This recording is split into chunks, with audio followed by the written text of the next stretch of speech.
I need to tell this before I lose my nerve. If you're listening, take it as a warning. Don't go digging through your old devices.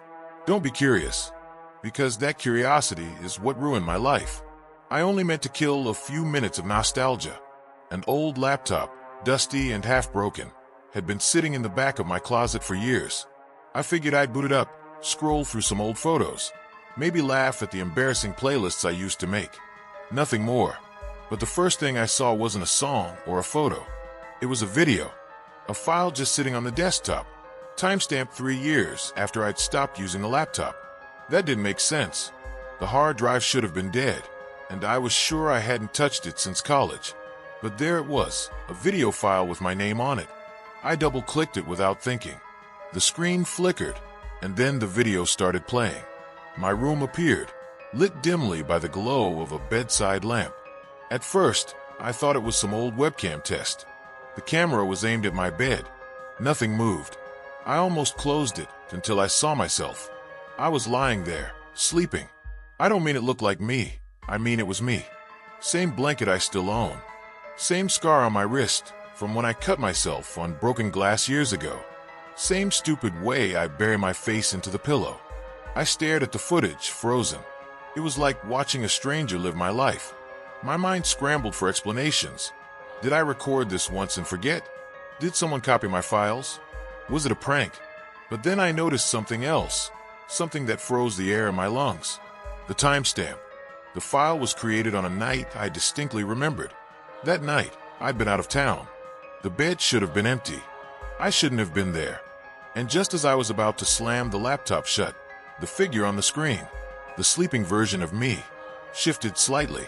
The head turned, and though my eyes were closed, my lips moved, whispering something soundless. I yanked my hands away from the keyboard, like it had burned me. The video kept playing on its own. I should have deleted it. I should have thrown that laptop into the trash right then. But I didn't, because that wasn't the worst video I found. Not even close. Before everything spiraled into nightmare, there was a moment, just a moment, where the laptop felt like a time capsule. You know the feeling. Opening some dusty box from your childhood, flipping through photographs, old ticket stubs, random junk that once mattered so much. That's what I thought I was doing. That's all I wanted. When the machine finally coughed itself awake, the fan wheezing like an asthmatic smoker, the screen glowed with a desktop I hadn't seen in years.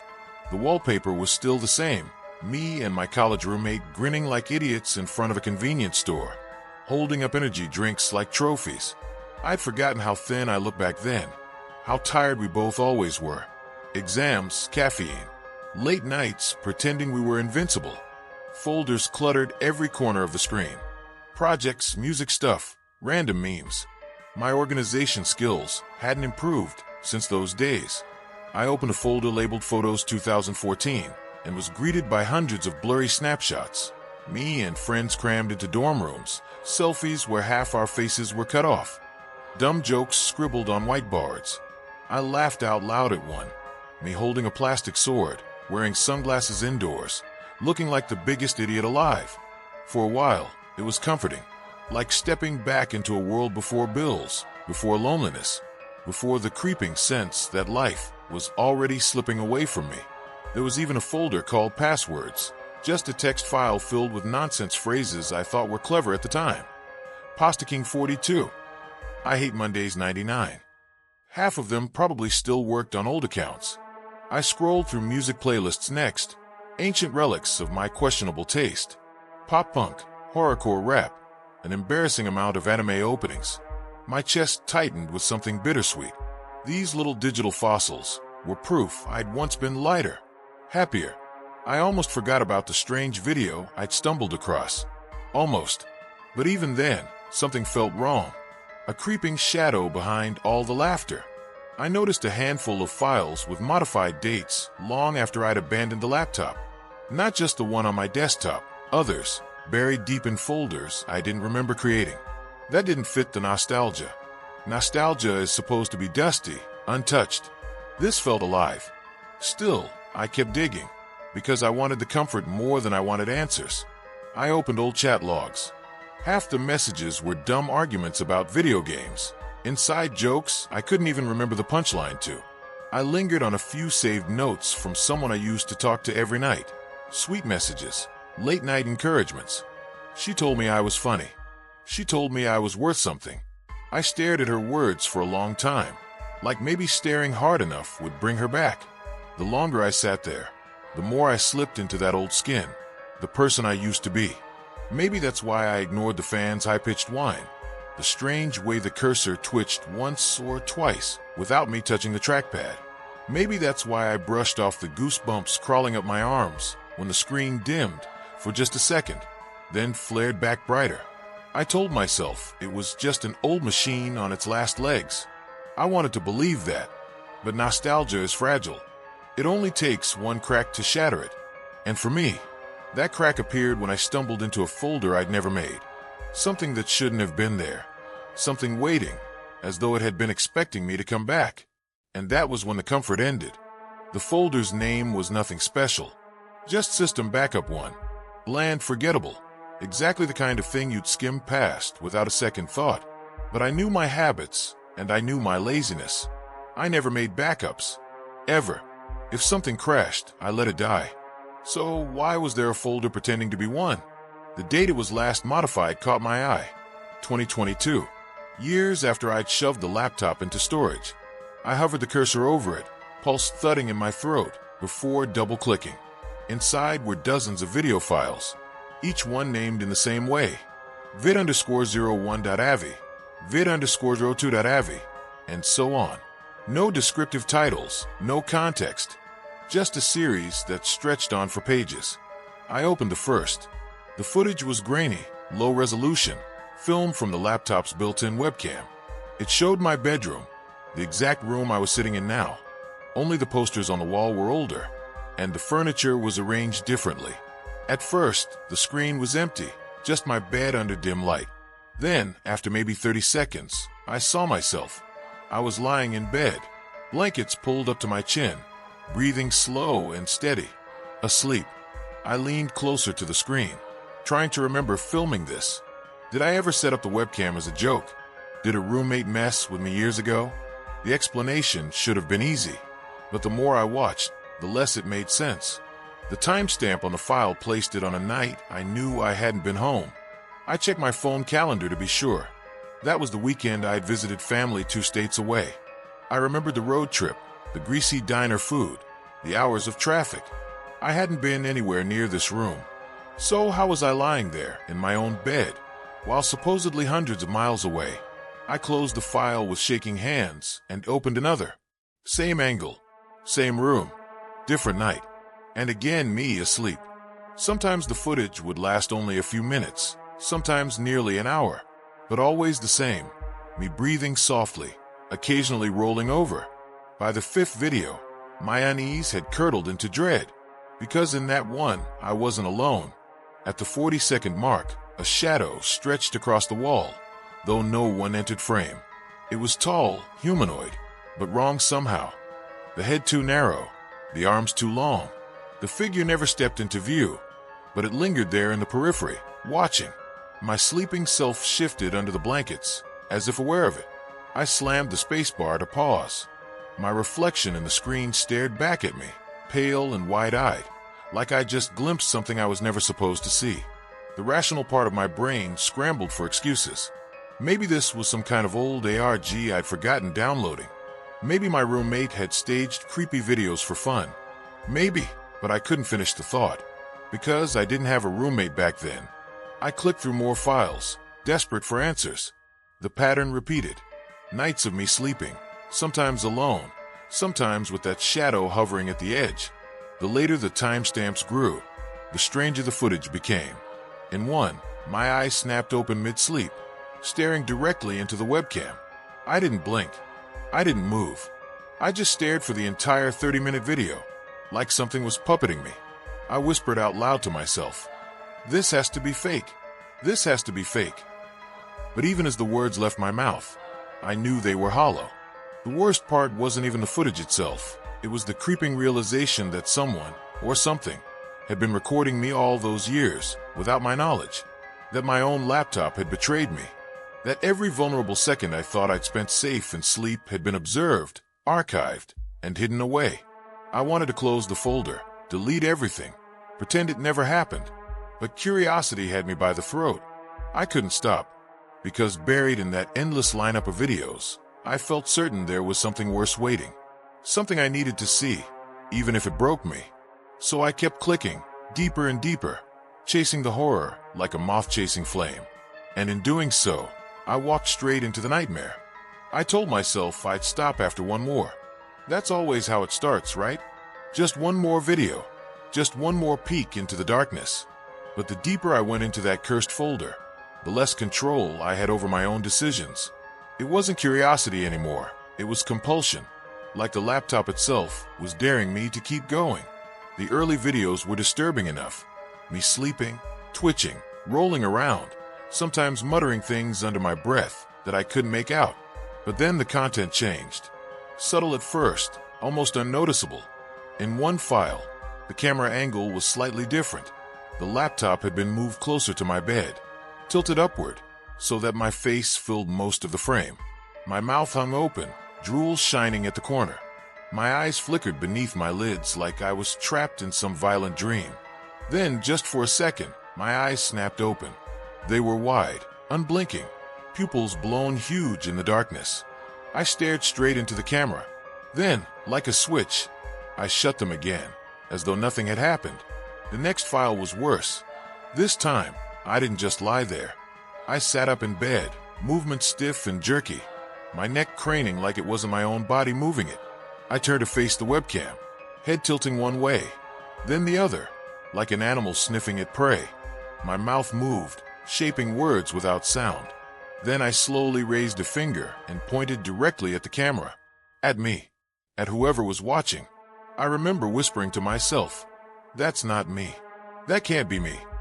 But it looked like me. It was my face, my hair, the scar on my wrist. Only vacant, hollow, like I was there in body only, with something else wearing me like a mask. By the 7th or 8th file, something new appeared. A figure. At first, just a vague blur in the background. Then clearer, a shape standing by the door, half shrouded in shadow. It was tall, spindly, its head cocked unnaturally to the side, like it couldn't quite figure out how to hold itself up. Every time it appeared, my sleeping self seemed to react, turning over, shivering, pulling the blanket up to my chin. But I never woke. And then came the video that almost broke me. Timestamp, 3:12 a.m. The recording started like the others, me lying motionless. A minute passed. 2. Then slowly my body began to rise, not sitting, not standing, rising, as if invisible hands were pulling me upright. My feet dangled inches above the mattress. My head lolled forward, hair covering my face. The shadow figure stepped into frame. For the first time, I saw it fully. It wasn't just tall. It was stretched, like a person put through some distorted filter. Its limbs were too long, its torso twisted too thin, and its face. God, its face was nothing. Just a blank surface, smooth and pale like stretched paper. It reached out one elongated hand, fingers grazing the side of my floating body. And then, like a puppet with its strings cut, I collapsed back onto the bed. The figure remained for a while, standing at the edge of the frame, head tilting as though admiring its work. Then, slowly, it turned its faceless head toward the camera, toward me. I slammed the laptop shut, so hard the hinges squealed. My heart pounded against my ribs like it was trying to escape. I sat there in the dark, chest heaving, telling myself over and over that it had to be fake, that I was just watching some ancient prank. But deep down, I already knew. This wasn't staged. This wasn't a joke. I didn't want to watch another second of it. And yet, I had to, because as much as I wanted to run, some part of me whispered that the worst was still hidden, that if I stopped now, I'd never understand what was happening to me. I texted a friend in a panic, just to feel grounded. "Hey, weird question. Do you remember if I ever filmed myself sleeping back in college?" He replied 10 minutes later, "No. Why the hell would you do that? LOL." I didn't laugh. I didn't even reply. I just stared at the unopened laptop in front of me, terrified to open it again, more terrified not to. When I finally did, the desktop had changed. The videos weren't where I'd left them. A new folder had appeared. This one wasn't bland or generic. It was labeled with a single word, "Now." And I swear to you, my hands trembled as I moved the cursor over it, because I knew whatever waited inside wasn't about the past anymore. It was about me, about the present, and I wasn't ready for what I was about to see.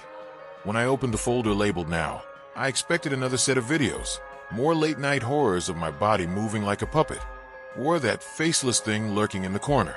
But there was nothing, just an empty space, a blank window. For a moment, I almost laughed, like maybe the machine was finally out of tricks. That's when the cursor moved. Not a twitch, not a glitch. It moved, smooth, deliberate, as if guided by an invisible hand.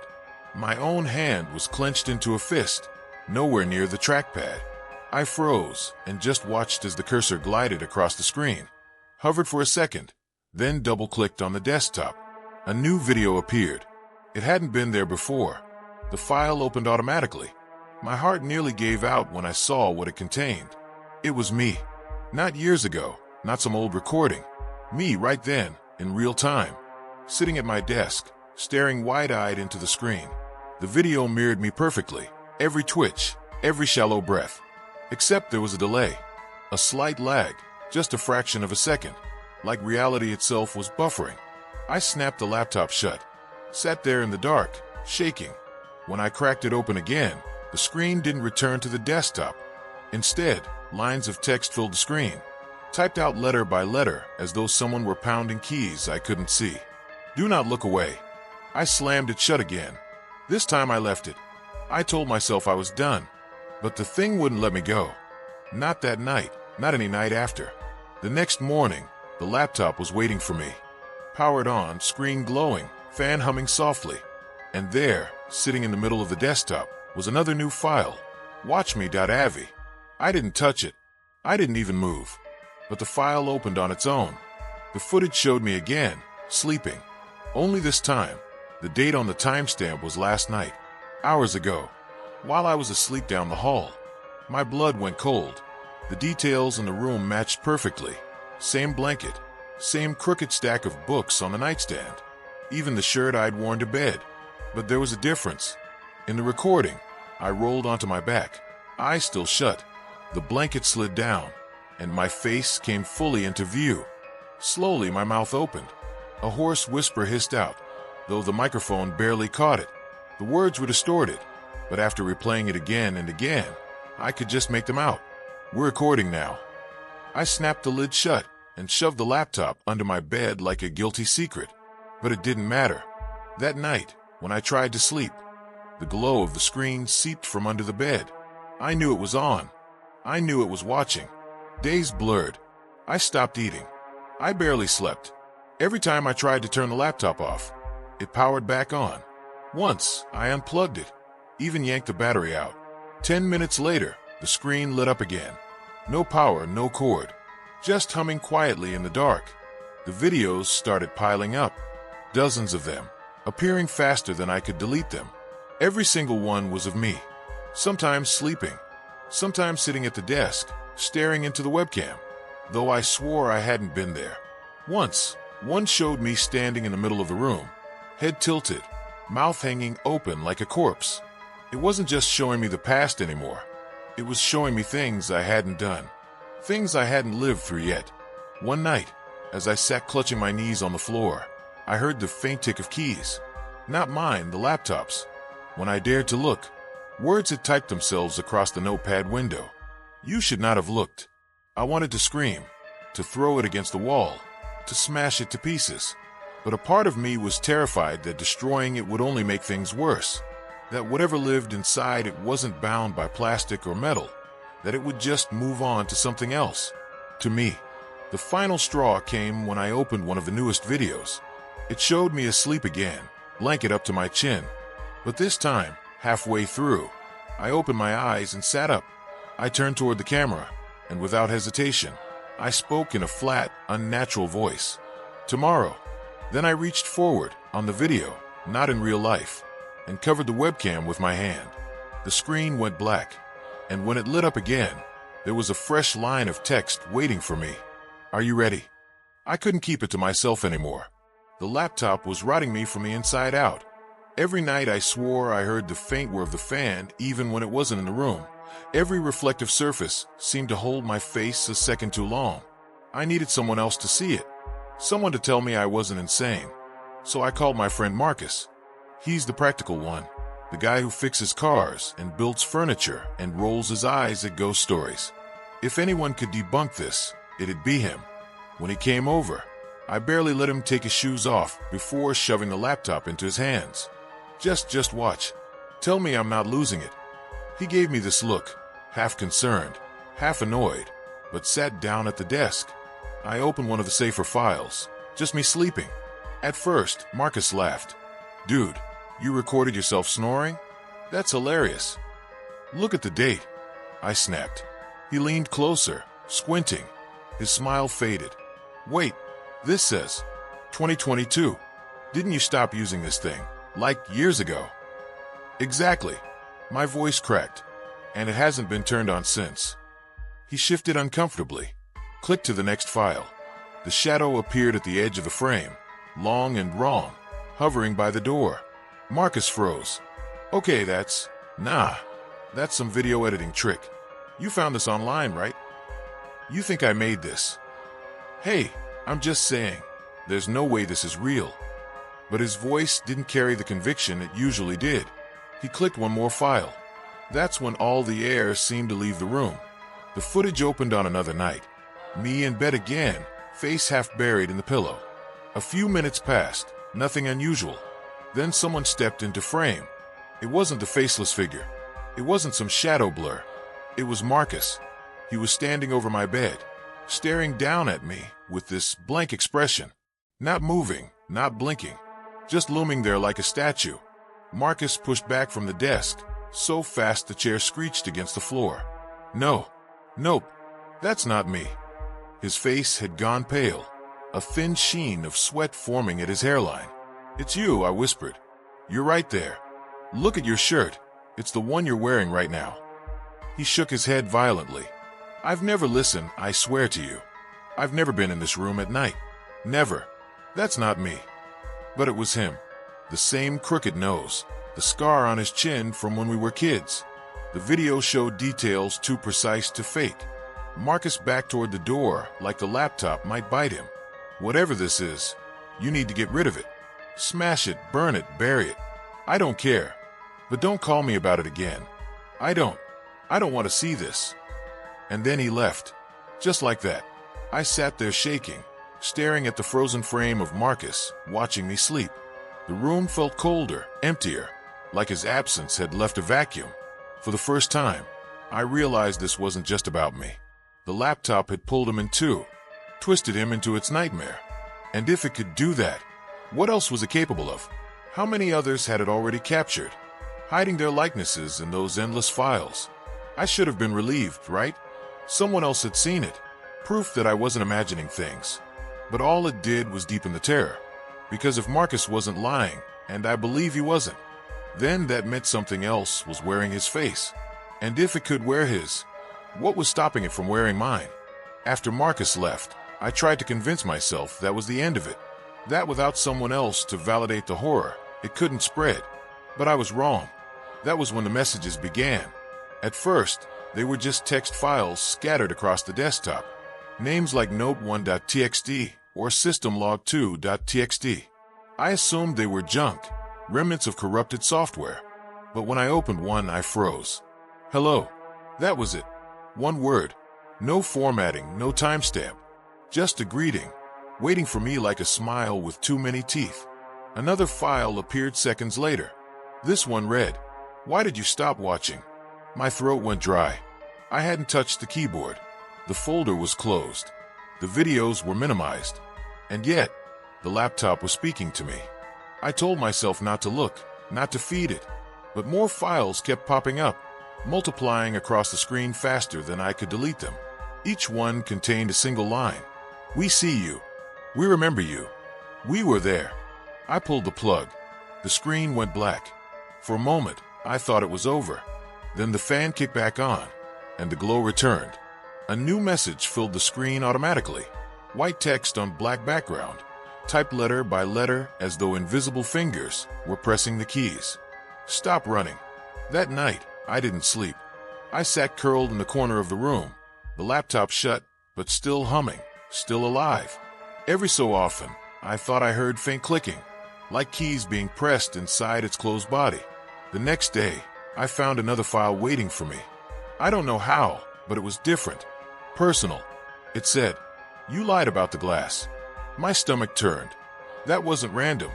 When I was 16, I cut my wrist badly on a broken bottle. Everyone assumed it was an accident, and I let them believe it. But it hadn't been. Not entirely. It was a secret I'd never told a soul. I slammed the lid shut, heart hammering, while rising in my throat. How could it know? More files appeared the following night, each one darker, more invasive. "We know where you kept the letters. You think she forgot you. She didn't. Do you want to see her again?" The last one nearly broke me, because she could only mean one person, Anna, the girl whose late-night messages I'd found buried in old chat logs, the one I hadn't spoken to in years, who drifted out of my life without warning. My chest tightened. I hadn't told anyone how much that loss still gnawed at me. The laptop was burrowing into my past, peeling away scabs I thought it scarred over. It wasn't just showing me horrors, it was feeding on me. My secrets, my grief, my guilt. The final straw came 3 nights later. I opened a file called lastchance.txt. Inside was a single line. "We are recording now. Look behind you." I didn't. I couldn't. My entire body locked up, every hair on my neck standing. I sat frozen for what felt like hours, until finally I forced myself to turn. Nothing. Just the empty room. When I turned back to the laptop, the screen was filled with new text. "Good. You learned." That was the moment I realized this wasn't random corruption. It wasn't malware or a prank or even some unexplainable haunting. It was aware. It was talking to me. And worse, it wanted me to answer. I started hearing faint knocks at night, always 3 in a row, always just as I was drifting towards sleep. Each time, I checked the door, the window, even the closet. Nothing. But the laptop screen would be glowing, another fresh file waiting. I stopped reading them. I thought maybe starving it of my attention would weaken it. But the files still came, and with them, the sense that something was circling closer. I couldn't ignore it forever. The last message I read before everything collapsed was short, almost kind. "One more video. Then we show you everything." I don't know why, but I believed it. Some desperate part of me needed closure, needed to see whatever truth it had been dangling over my head.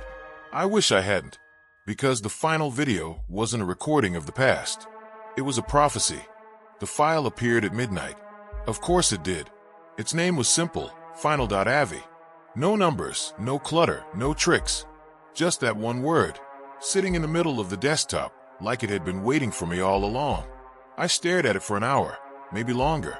My stomach churned with dread, but my hands itched to click. After all the nights of torment, the endless files, the messages that sliced through my secrets, this was the promise it had made. One more video. Then we show you everything. When I finally opened it, I expected another shaky recording of me asleep, or maybe another shadow creeping across the walls. What I got was worse.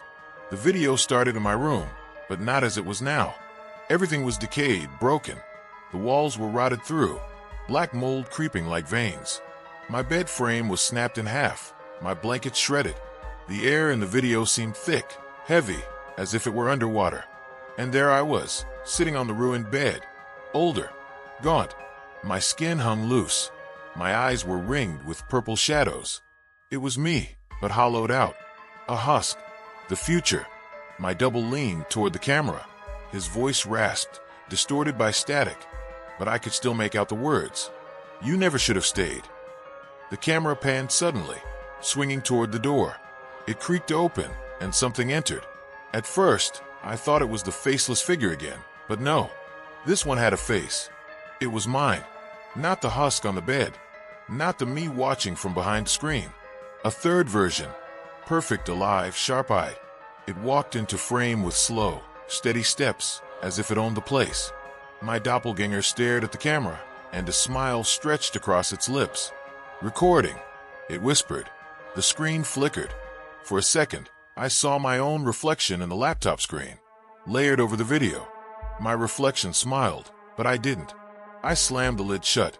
My breathing was ragged, my chest tight. But when I opened the laptop again, the video was still playing, like I'd never stopped it. The camera now showed the hallway outside my room. The lights were off, the corridor cloaked in shadow. Heavy footsteps echoed, closer and closer, though no one appeared.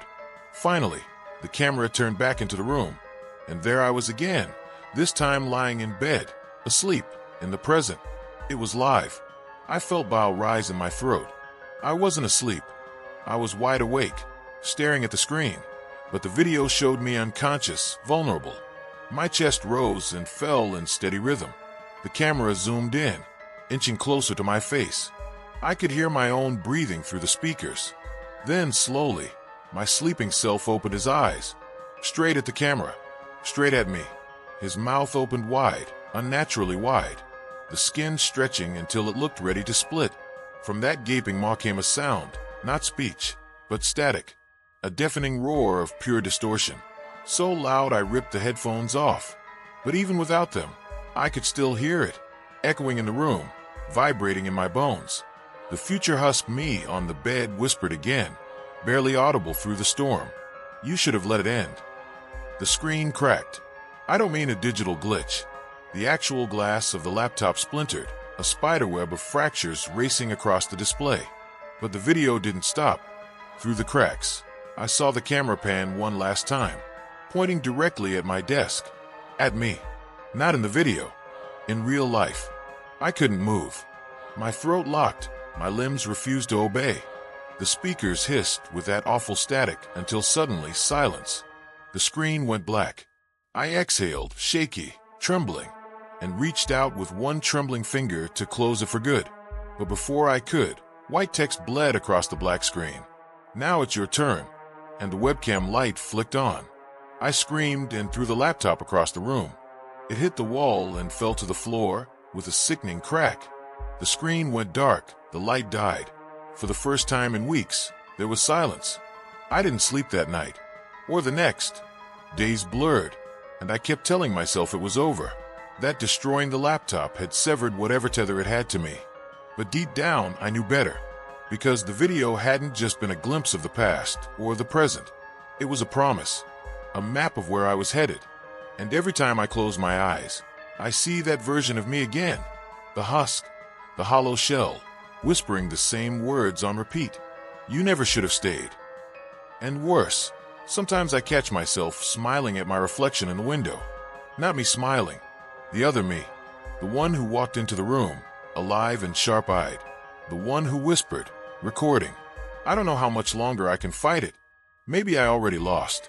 I told myself, smashing the laptop ended it, that the nightmare couldn't survive without its machine.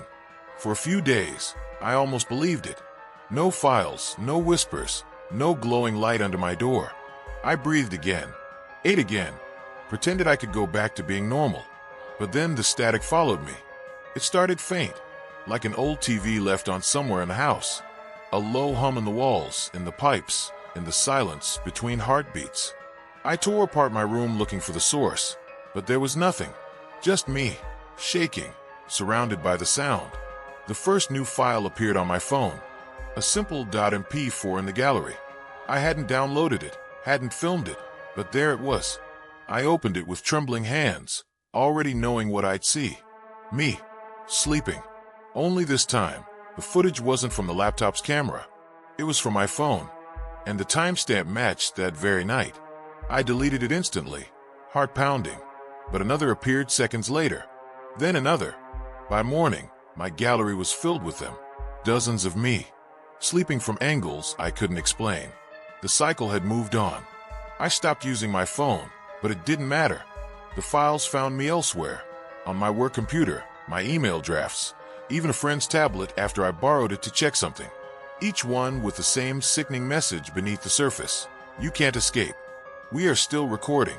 Sometimes, I wonder if the laptop was never the origin at all.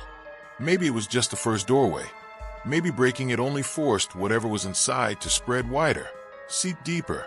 like blood through water. I tried running. I left the house one night, backpack on my shoulders, intent on never coming back. But when I checked into a motel hours away, exhausted and shaking, I turned on the TV.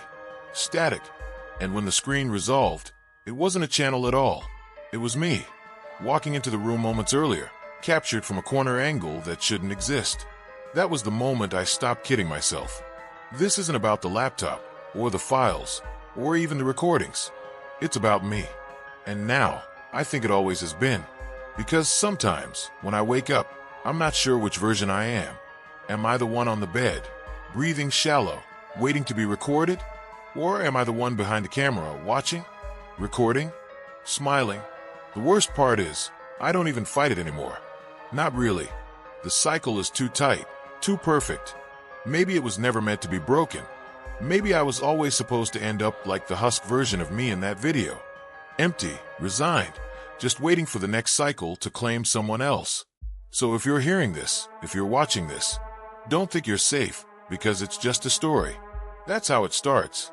A file, a video, a recording you don't remember making, a message that knows something you swore you buried. It's still happening. To me, to Marcus, maybe to you. And once it starts, it doesn't stop. Not until you're the one smiling at yourself through the glass. I don't know why I'm still recording this. Habit maybe. Or maybe because the whisper won't let me stop. It started subtle, a faint hiss in the back of my skull, like when you leave headphones plugged in without music. But now it's constant. A presence. A voice shaping itself out of the static. Sometimes it says my name. Other times, it repeats phrases I've already heard from the files. We see you. We remember you. But lately, it's been asking me to do things. Little things. Look in the mirror. Don't sleep tonight. Leave the light off when you walk down the hall. And I obey. Not because I want to, but because when I don't, the whisper grows sharper, painful, drilling behind my eyes until I can't think. I tried telling myself it's stress, lack of sleep, the residue of trauma. But deep down, I know better. The whisper is the cycle tightening. It's the camera lens turning my way. Marcus stopped answering my calls. I can't blame him. Maybe the thing is with him too. Maybe it's showing him his own future, his own reflection. Or maybe he's smart enough to cut me out completely. But here's the truth I can't escape. I don't think the whisper is only for me anymore. Last night, I was staring at the blank screen of my new phone when I heard it. Not in my head, not in my ears, but clear, spoken aloud in the room. And it wasn't saying my name. It said yours. If you lean close, if you listen hard enough, maybe you'll hear it too. Maybe you already have. That faint hiss when you paused the video. That static hum when you thought your speakers glitched. That wasn't an accident. It's already bleeding through. So if you're hearing me now, if you're brave, or stupid, enough to keep listening, I'll leave you with the same words it left me the first night it found me. Stop running, because it knows where you are. And soon, you'll hear the whisper too.